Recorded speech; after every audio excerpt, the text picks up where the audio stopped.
Shalom. I'd like to say all praises to Yahweh Bashem Yahushai. Double honors to the apostles of Great Millstone. And much love and salutations to the brothers out there on the highways and byways doing the work in truth and sincerity.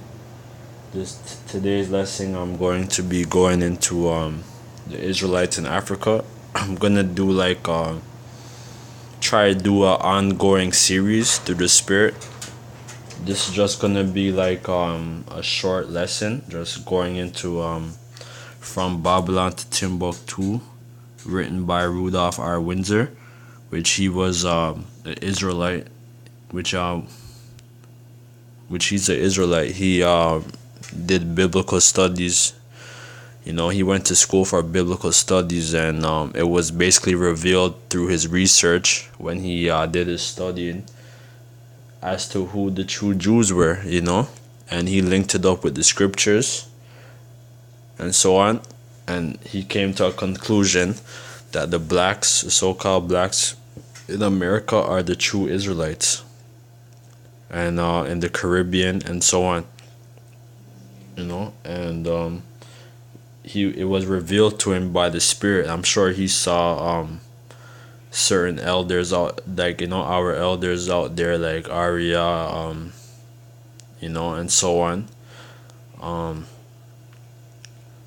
Marsha and so on, and certain other elder Yaquab and all them who were out there in the 70s, 80s preaching the word. I'm sure he got a grasp, or whoever he saw, but I'm sure that he heard he's an Israelite, and he did his studying, and the Spirit, you know, it revealed it to him, you know. So going to get page 84, you know, because if you go on the internet now and you type up like Israelites in Africa, you're not really finding certain information that you were finding before, like a couple years ago. Like, they're trying to limit the information that's coming out because the truth is so spread. So, you know, so it's time for us to push the things that we already know, the things that were revealed to us through the Spirit in these books and all that stuff. Certain articles, you know, it's time for us to expose them to our people, you know, because there's a lot of new brothers waking up, you know, so they need to hear this information, you know. So this is page 84. It says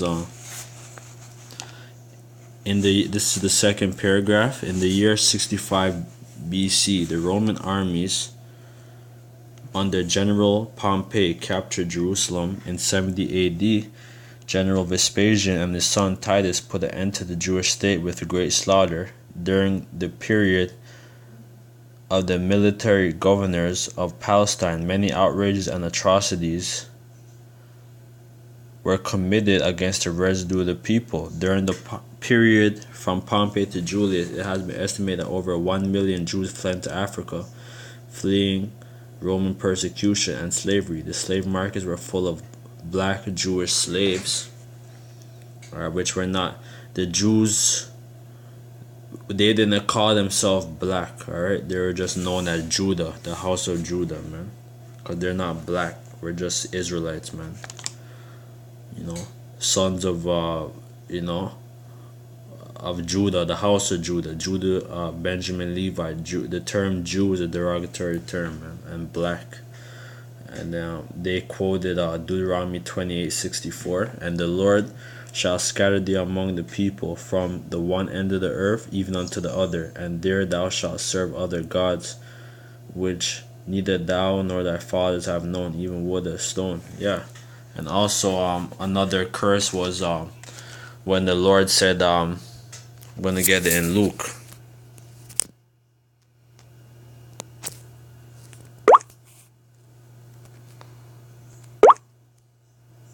One moment.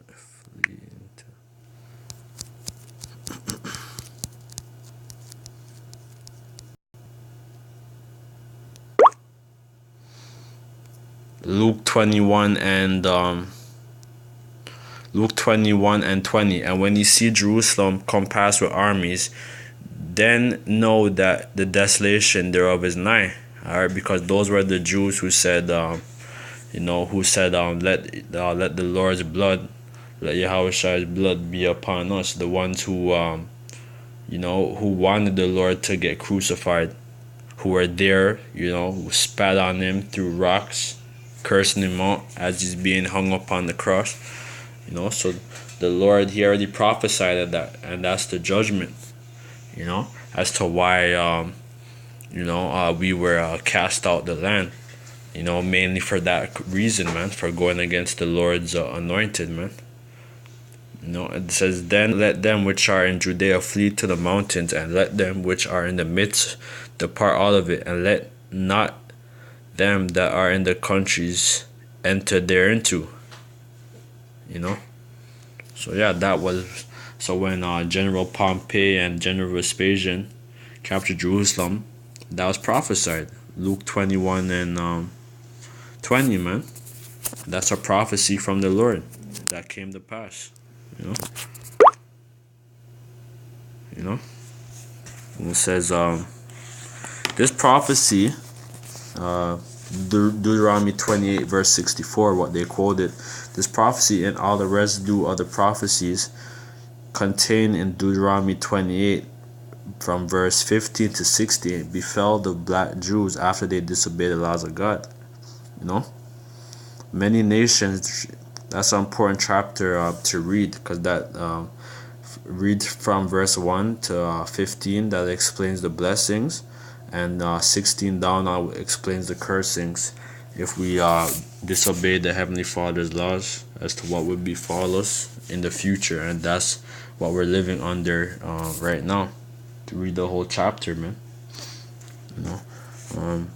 Says, this prophecy and all the residue of the prophecies,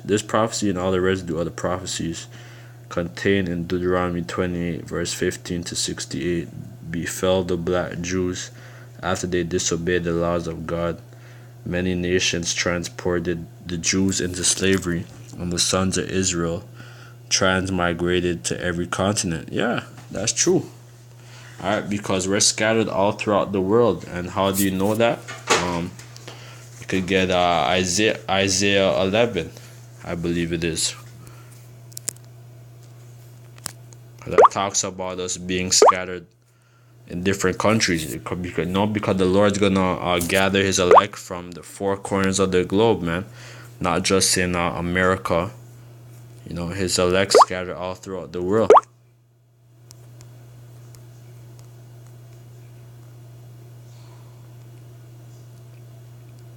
It says, Isaiah 11 and 11, it shall come to pass. I start from 10. Isaiah 11 and 10. In that day there shall be a root of Jesse, which shall stand for an ensign of the people. To it shall the Gentiles seek, and his rest shall be glorious. The Gentiles there is not talking about the actual physical Gentiles or the other nations. This is talking about the Israelites, man. If you look up that word Gentile, all it means is foreigner. So the Israelite foreigners who scattered, man.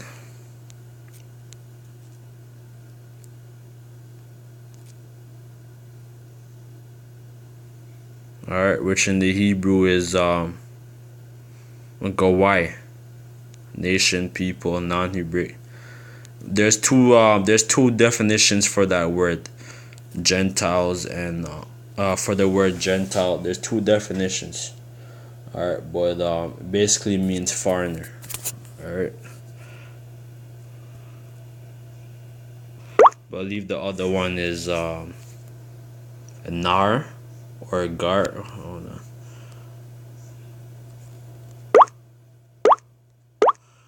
Esau plays around with words,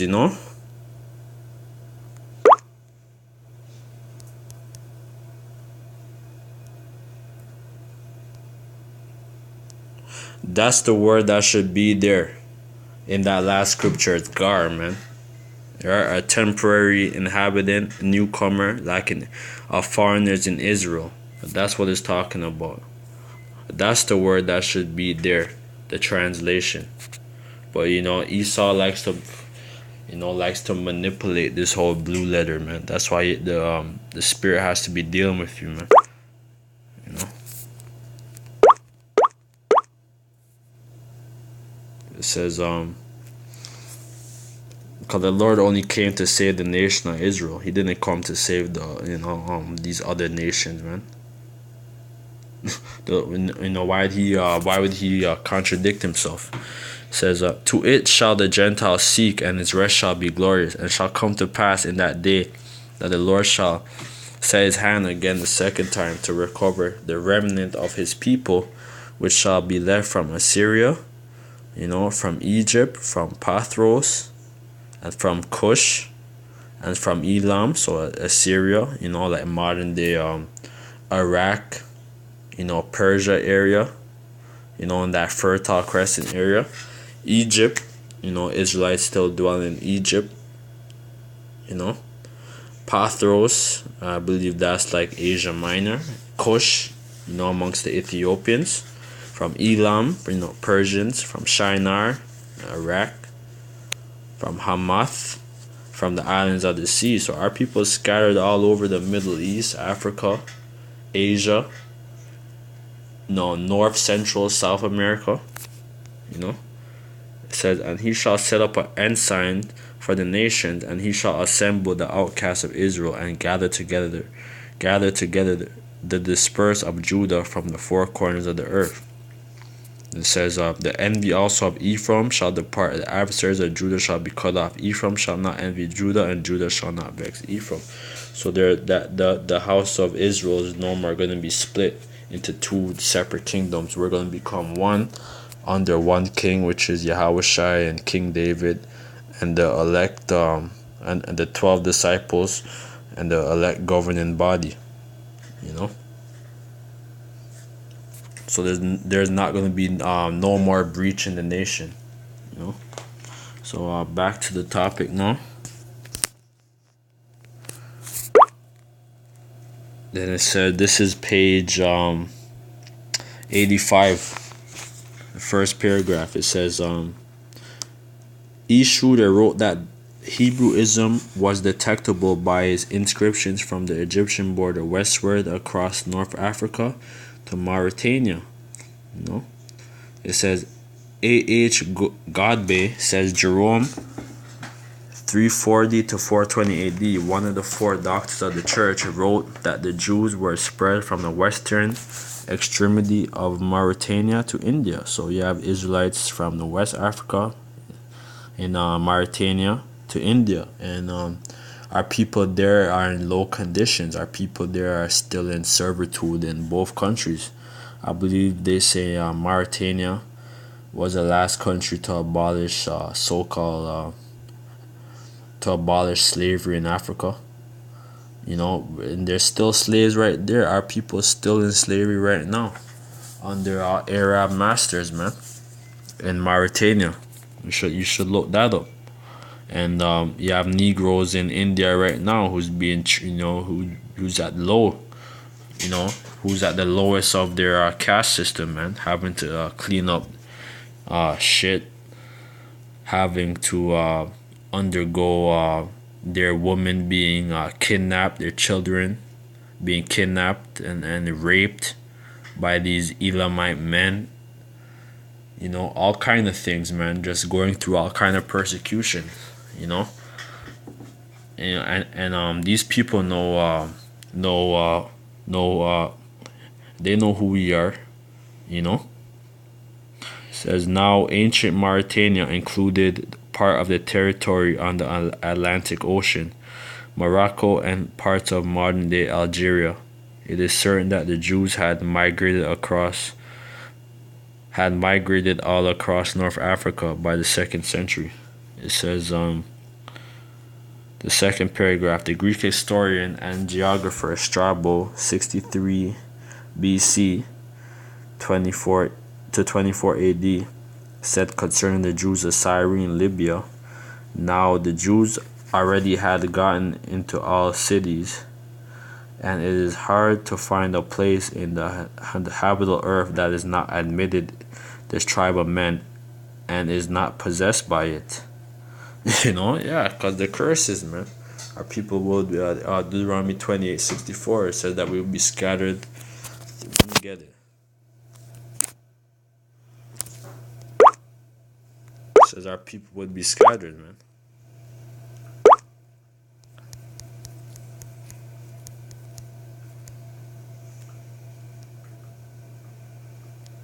I'm gonna start at just gonna jump. I'm gonna get verse 37. Deuteronomy 28:37. Thou shalt become an astonishment, a proverb, and a byword among all nations, whether the Lord shall send thee. That's why these heathen they call us everything else except the children of the power.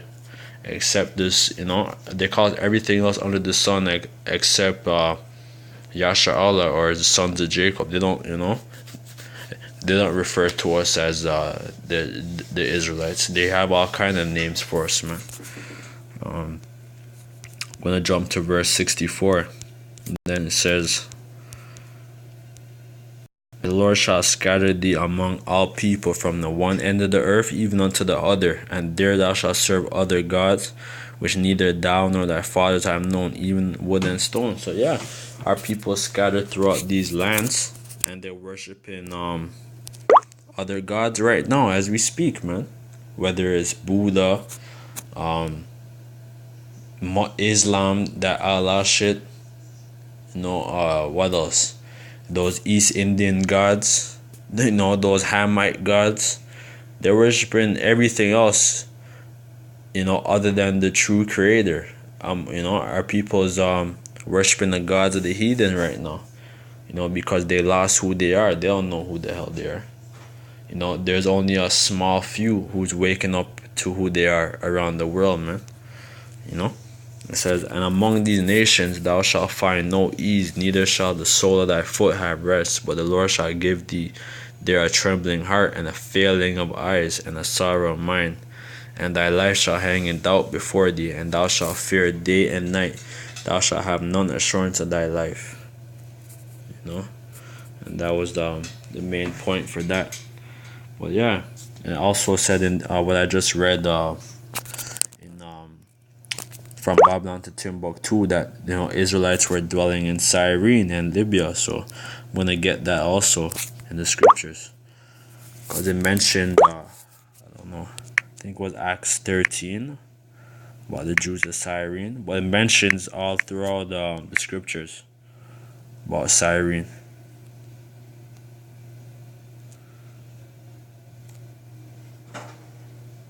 Gonna get that Acts 13:1. Now there were at the church that was at Antioch certain prophets and teachers, as Barnabas and Simeon, that was called Niger. So that was called that would be nigger now, or all Niger means is black. So so that word nigger is in the Bible. All right. They're called Niger, which means black, man.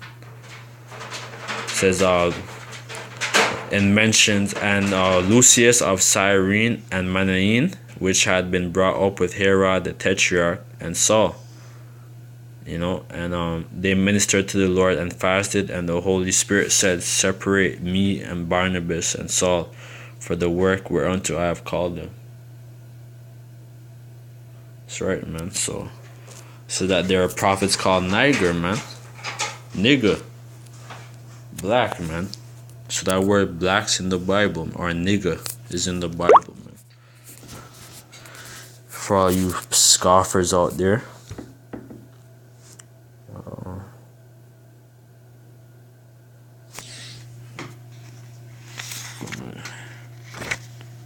This is page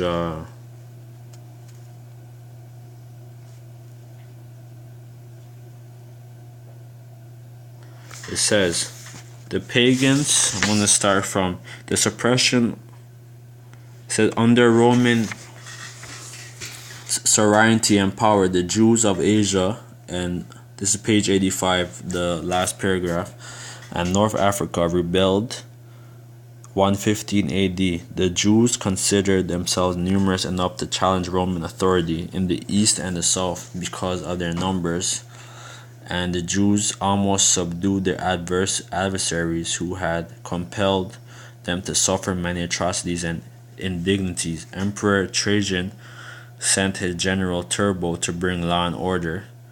Instead of bringing law and order, the act of suppression, the insurrection brought a massacre. The suppression of rebellion under the slogan of law and order may be good in principle, but a good thing may be carried too far. So it was in this case. The pagans and the Romans attacked the Jews indiscriminately, both the Jewish soldiers and the uninvolved peaceful population without mercy. As a result of these merciless attacks, many Jews fled to those parts of northwest Africa known as Tunisia, Algeria, Morocco, and Mauritania. So these are countries in North Africa, and along North Africa and West Africa. Many other Jews fled into the areas where Rome did not have any jurisdiction. This was also the region of the south, the Sahara Desert, and the Sudan. So you have a lot of Israelites in Sudan and Sahara. That's why even back in like the 80s up until the 2000s or to this present day, there was a big war in Sudan, man, where there's like genocide going on, and I could guarantee you that a lot of our people were dying over there, at a mass level.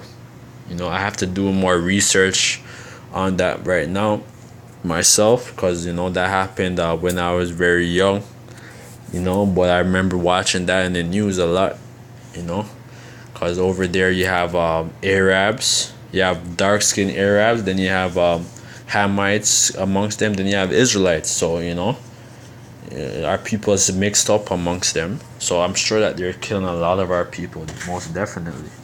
Could guarantee you that. It says many Jews fled to areas where Rome did not have any jurisdiction. This was to the region of the south, the Sahara Desert, and the Sudan.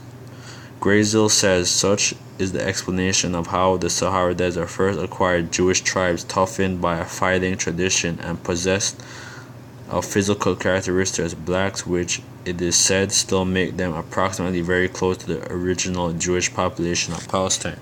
And I know myself, I know this one girl, whatever, and her family, that they're from Sudan, man, and she identified as black and Arab, because they know who they are. She's really just a Israelite, man. She has like a little bit of Arabic features, but I seen her family photos and stuff, and you could clearly see that they're Negroes, man. And she identifies today as black and Arab. Just they go back to those Israelite tribes in Africa. It says this is page 86, second paragraph. It says the Jews are omnipresent people. They seem to exist everywhere. At the beginning of the 16th, that's going into something else. That's going into like the Moors, which I'm gonna continue on a different time. Want to deal with the Israelites in Africa right now. It says page 87, last. I started at the third paragraph or second paragraph. The Byzantine emperors in the 5th and 16th centuries persecuted Jews constantly. Therefore, multitudes of Jews were compelled to migrate into the Sahara Desert to the south. By this time, the Sahara Desert was heavily occupied with black Jews. The Arabs pushed their way out of Arabia in the 7th century. In the year 6040 AD, they attacked Egypt and continued across Africa. It says Then a Jewish queen named Dia Kana organized an army consisting of Jews and Berbers, which Jews or the Berbers, they were just Israelites for the most part who adopted Islam, or they were called barbarians by the Romans. That's all it means. Jews and the Berbers were the same people. In order to stop the penetration of the Muslims in North Africa, this queen was vanquished by the Arabs, and the people of Africa rejoiced in her victory. It says, years later, the Mohammedans fought the army of the Jewish queen once more, and she was defeated. She was defeated the second time because of the jealousies of different people in various tribes. Yeah, you can't have a woman lead no fucking army. And that's why they lost. And plus the spirit of the Heavenly Father wasn't with that back then. You know, because Ishmael inherited his blessings through that whole Islam shit.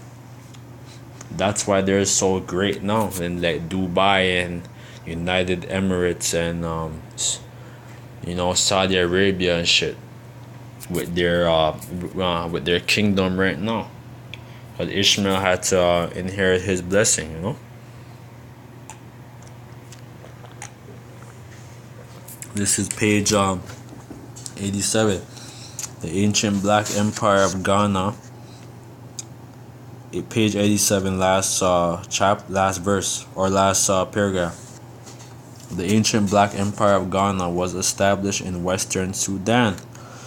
During the colonial period, the Western Sudan was called French West Africa.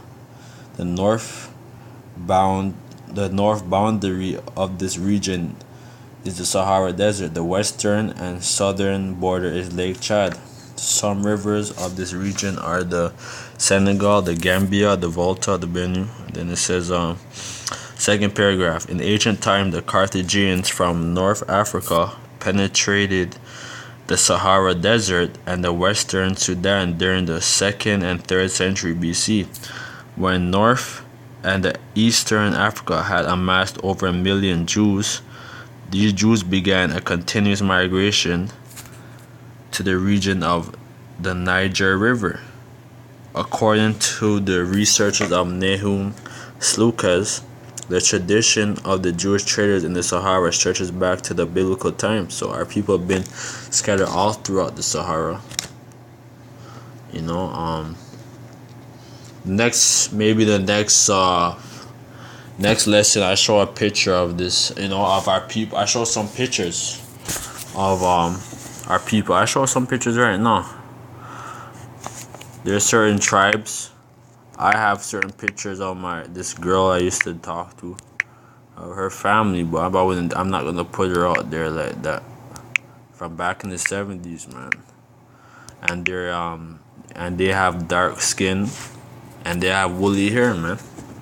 Straight up Negroes over there, you know. See, our people is scattered, you know. They're doing all this bugged out shit. You know, the Fulani people, which is our people, bugged out.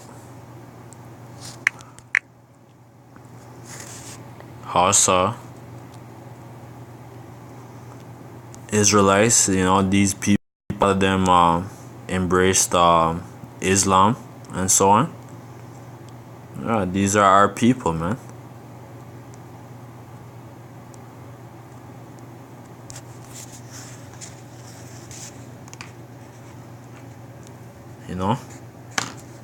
Our people's in great numbers over there, man. So Israel's like the sand of the sea, man. It says the tradition of the Jewish traders in the Sahara stretches back to the biblical time. Sloshis continues, and it is not at all surprising to the encounter in every part of the desert traces and even survivals of a primitive Judaism which at one time played an important role in the whole region of the Sahara from Senegal to the very borders of Somaliland. So you even have Israelites in Somalia, man, scattered amongst them Hamites. You know, you have Israelites scattered amongst them. You know, as hard as it is to believe. Or it's like, but you know what I mean. I'm just being sarcastic. There are people scattered amongst everywhere, amongst all nations, man. It says between the second and the third centuries, the black Jews of Arabia continued migrating across the Red Sea to Ethiopia. The largest exodus of the Jews occurred during the persecution by the Arabs, led by Muhammad. Yeah, so you guys wanna embrace Islam? Islam destroyed our people. Islam broke our people from who they really are. You know, and you guys wanna call yourself Islam and pray to some false god that's not gonna do shit for you. That's just a rock in Mecca, who they walk around every year and throw rocks at. He can't do nothing, man. That damn rock can't do nothing for you, man. You're putting your trust in a damn stone. Let me get that scripture for you Muslim people out there.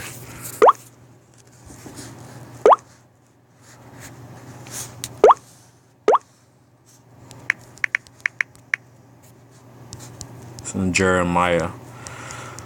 One moment.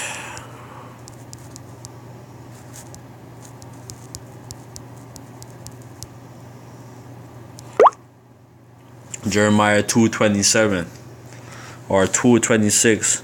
As a thief is ashamed when he is found, so is the house of Israel ashamed. They, their kings and their princes and their priests and their prophets, saying to a stock, Thou art my father, and to a stone, Thou hast brought me forth, for they have turned their back unto me, and not their face.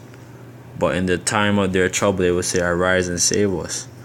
But where are thy gods that thou hast made thee? Let them arise, if they can save thee in the time of thy trouble. For according to the number of thy cities, so are thy gods, O Judah. Yeah, our people worship all kind of shit, man. Let me just show you, man. Let me just show you what you guys worship.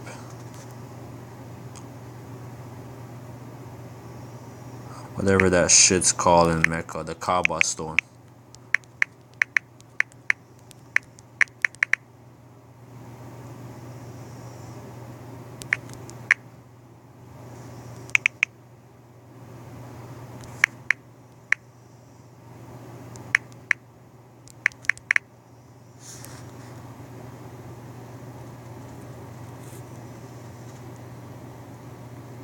Like guys are throwing rock. Yeah, there's certain guys. Yeah, but look, like that's what you damn people worship. You damn Muslims bowing down to that shit. What the fuck's in that?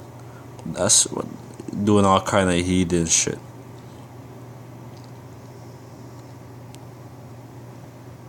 Look at this. The black stone worship in Mecca is without a doubt a trace of pre-Islamic moon worship that was a very dominant in the area. So yeah, that's all you people worship is the damn moon. That's why they have it on their flag, man. You know, on their on those Islamic flags. But yeah, that whole Islam shit broke our people, man. You people want to call yourself Muslim. You know, not just our people in Africa, but you fucking niggas over here.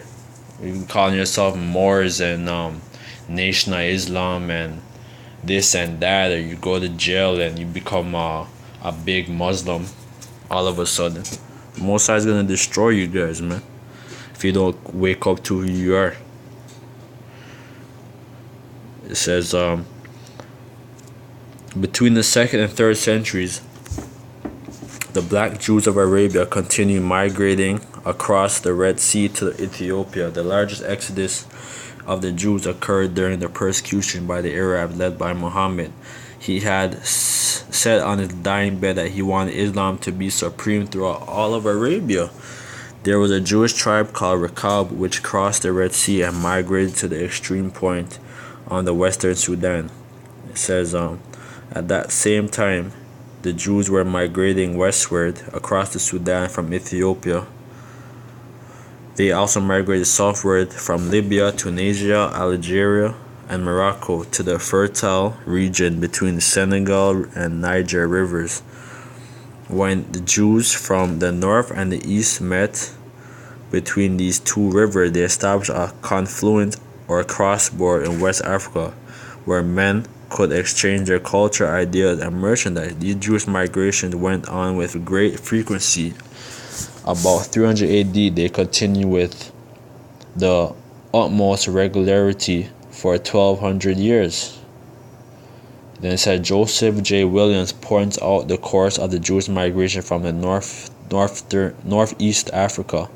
He writes that the Jews migrated up the Nile, passing Memphis, Alpatine, Khartoum, and then they turned west at Kordofan in central Sudan, the region of the White Nile. Williams thinks some of these Jews settled in the country of Shuluk in the southern Sudan and Uganda. He continues by tracing the migration from Kordofan. He continues by tracing migration from Kordofan going west to Darfur, Lake Chad, Kanu, then to the countries of the Niger River, and the country and that region of Darfur. There was heavy fighting, back in the 80s, 90s, and up until these times, man, where there was a genocide there. It says that the original habitation of the Songhai people was Gongaya, Kakaya, and Kuka. This place was situated in the Dendi country known as Dendina, lying near the Niger River on the northwestern border of what is now the modern-day state of Nigeria. Then it says, this is the third paragraph in page 89, from Babylon to Timbuktu. Za el Yamini came to Kuka about 300 AD, an ancient abode of the Songhai tribe. He established a line of kings known as Za or Ja or Dia dynasty. The founder of this first Sudanese dynasty, in Western Africa was a black Jew. So you hear that? The founder of the first Sudanese dynasty, man. And there's a lot of information that's still not really accessible. But if you go in to some of these museums, or you go into some of these universities, there's certain information that's being withheld from public. This founder of the first Sudanese dynasty in Western Africa was a black Jew. His name is sometimes written Za'al Ayaman. This is something I have to research myself. So Joseph J. Williams says that a citizen of Timbuktu named Abar Haman wrote in his book Tariqa es Sudan, History of the Sudan, that Zala Ayaman was derived from Zayamin El Yamin, which means he is come from Yemen. So you have Israelites scattered throughout there. Zal Yamin, Yemen. Za'el Yamini came to the Niger country by way of Wargla in the central Algeria. It says Wargla was a great trading center of the black Jews. It says Dr. Barth and Professor Godbey said that Za and the founder of the first Jewish dynasty established his capital later at Gao on the eastern upper Niger River. The Arabs, Moors, and the Sudanese writers attribute to the ancient black African Hebrews, which were not black or African, were just Hebrew Israelites. Alright, Africa, black is just a shade. Africa is named after a man named Scipio Africanus, a Roman general who conquered our people in Carthage. Alright, and he named because he conquered the Carthaginians, the Jews, the House of Judah over there in war, Hannibal, Carthage, and so on. Because he conquered him, he named that whole land Africa. Therefore, that whole landmass is known today as Africa, because Esau, according to Psalms 49, calls the lands after his names, right? Because he's in rulership. Alright, so we're not black or Africans, we're just Hebrew Israelites. Alright. It says the ancient black African Hebrews, the establishment of the first empires, the erection of the first public buildings in the country, the construction of the first canals and irrigation systems, and the institution of a social economic regime which still survives in all Saharan communities. By what factors can we explain the emergence of black Hebrew hegemony and leadership over the indigenous tribes? The answer is simple. The Jews came into the western Sudan from northern and eastern Africa as a result of a chain of commercial and persecutory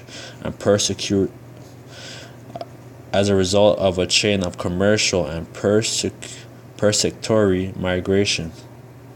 The Jews had settled among the most civilized people throughout the ages. They adopted new methods from other people and left their material, education, and moral imprint among the people whom they resided. So yeah, he's basically saying a roundabout way that our people, any society, any kingdom where our people were subject under, we always left the imprint, whether it was through technology, through inventions, style, music, fashion, food, culture, entertainment, you name it. We leave a lasting impression, man. You know, like even these Jake in Africa, you know, as bugged out as they are, they have a vibrant culture, man. Like look at their garments, look how they're, look how this horse is decked out right here, you know, with style and stuff, you know. Our people is noble people, man. You know, we're the salt of the earth, man. That's why the Lord said that we're the salt of the earth, you know. But with that, I'm gonna do a continuing series. This is just one part. So with that, I'd like to say shalom and all praises to Yahweh Bashim Yashai, double honors to the apostles of Great Millstone, and peace and blessings, and much love to the brothers out there doing the works in truth and sincerity, and death and destruction to Esau and Kwam Yashala, and death and destruction to your other nations, man. Kwam Yashala, Shalom.